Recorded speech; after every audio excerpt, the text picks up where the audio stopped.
Hello friends, stock market technical दोस्त में आपका एक बार फिर से स्वागत है। आज हम बात करेंगे जो लेटेस्ट न्यूज़ मार्केट में है, जिसका इफेक्ट मंडे को मार्केट में दिख सकता है। चलिए देखते हैं।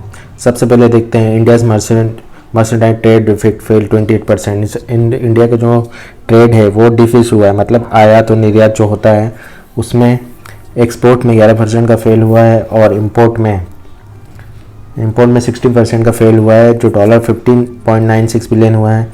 सेकंड है India direct tax collection 13.13% year two year बढ़ा है। जो लास्ट ईयर डायरेक्ट टैक्स था उससे 13% बढ़ के आया है 21.27 लाख करोड़। और नेक्स्ट है LG electronic receive SEBI approval for an IPO, मतलब एलजी इलेक्ट्रॉनिक का जो आईपीओ है उसको सेबी का अप्रूवल मिल गया है। नेक्स्ट बात करेंगे Chinese car manufacture byte has introduce new EV charging technology, मतलब चाइनीज़ की कार मैन्युफैक्चरिंग कंपनी BYD ने न्यू चार्जिंग टेक्नोलॉजी को इनेबल किया है, जो 400 kilometre within 5 minute charging हो जाएगी। मतलब आप 5 मिनट की चार्जिंग में आप 400 किलोमीटर की रेंज कवर करने लायक चार्जिंग हो जाएगी। बाप रे।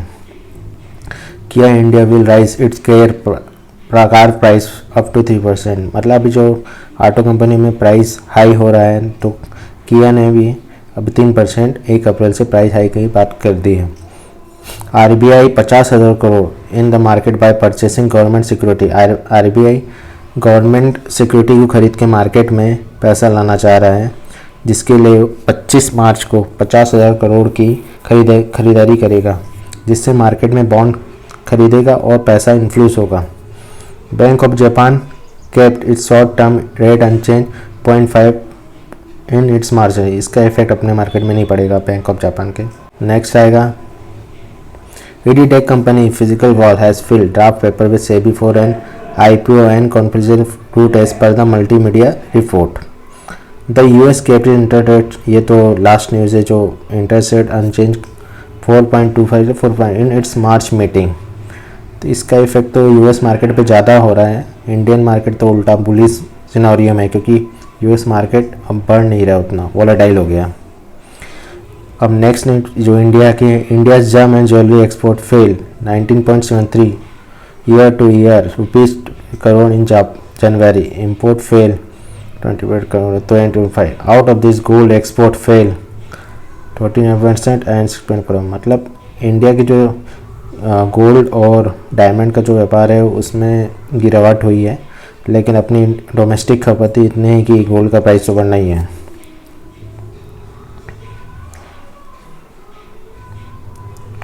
India's forex reserve rose by $300 million to 654 billion in the weekend that end of the प्रथा। इंडिया का जो फॉरेक्स रिजर्व है वो राइज हुआ है $300 मिलियन, क्योंकि अभी FIs की बाइंग हुई है। इसके कारण जो डॉलर का आउटफ्लो था वो कम हो गया है और इनफ्लो बढ़ गया है। इसलिए हमारा ये भी एक रीज़न है कि इसके कारण भी जो इन्वेस्टमेंट आ रहा है तो फॉरेक्स रिजर्व बढ़ेगा। और नेक्स्ट है जो अपने मार्केट में इफेक्ट नहीं करेगी, जापान से एनुअल इन्फ्लेशन रेट फेल 3.5%, मतलब ये जापान को इफेक्ट करेगी। महंगाई कम हुई है, जिससे उनको इंटरेस्ट रेट घटाने में आसानी होगी।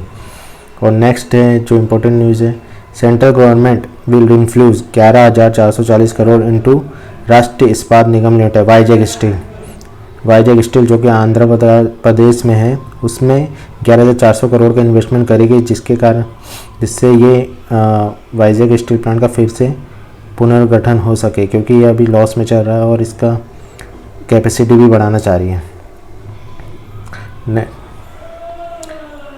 नेक्स्ट अपना है जो डिफेंस सेक्टर में गवर्नमेंट ने 54,000 करोड़ की जो खरीदारी करना चाह रही है, including upgrade to T-90 tanks, 1-स्टार टॉपरेट्स of the navy and AEWC aircraft for the air force. तो गवर्नमेंट जो 54,000 करोड़ का इन्वेस्टमेंट करना चाह रही है डिफेंस में, ये डिफेंस सेक्टर के लिए अच्छी न्यूज़ है। लेकिन डिफेंस के स्टॉक में अभी उतना ज़्यादा इफेक्ट नहीं बढ़ेगा, क्योंकि डिफेंस स्टॉक ऑलरेडी बहुत अच्छे प्राइस में करेक्शन होने के बाद भी। तो इस स्टॉक में थोड़ा देख के बाइंग सेलिंग करिए। ये कुछ इफ़ेक्ट है जो अब हमको नेक्स्ट वीक में इसका इफ़ेक्ट दिखेगा मार्केट में, स्टॉक में। देखते हैं। Thank you friends.